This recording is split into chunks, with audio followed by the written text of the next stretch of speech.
राणी Chennamma express मिरजऐवजी Sangli स्टेशनवरून सुटण्यास आजपासून प्रारंभ. खासदार संजय काका पाटील यांच्या हस्ते सांगली ते बेंगलोर राणी चेन्नम्मा एक्सप्रेस या रेल्वे गाडीस हिरवा झेंडा दाखवून झाला प्रारंभ.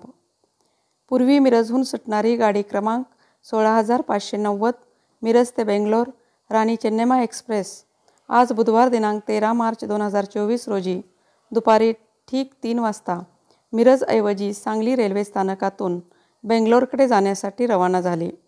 सांगली जिल्ह्यातून बेंगलोरकडे जाणाऱ्या प्रवाशांना सदर सुविधेचा फायदा होणार आहे. सांगली हे जिल्ह्याचे ठिकाण असल्याने बेंगलोरकडे दररोज जाणारी राणी चेन्नम्मा एक्सप्रेस सांगलीतून सुटावी अशी मागणी लोकप्रतिनिधींनी केली होती.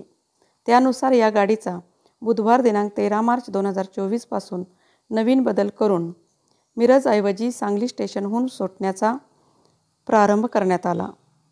यावेळी सांगली जिल्ह्याचे खासदार संजय काका पाटील, नंदादीप हॉस्पिटलचे प्रसिद्ध नेत्ररोग तज्ज्ञ डॉक्टर दिलीप पटवर्धन, सुकुमार पाटील, नागरिक जागृती मंचचे सतीश साखळकर, सांगली चेंबर ऑफ कॉमर्सचे शरद शहा, भाजपा महिला मोर्चा अध्यक्ष गीतांजली डोपे पाटील, माजी नगरसेवक प्रकाश मुळके यांच्यासह मध्य रेल्वे पुणे विभागाचे अधिकारी उपस्थित होते.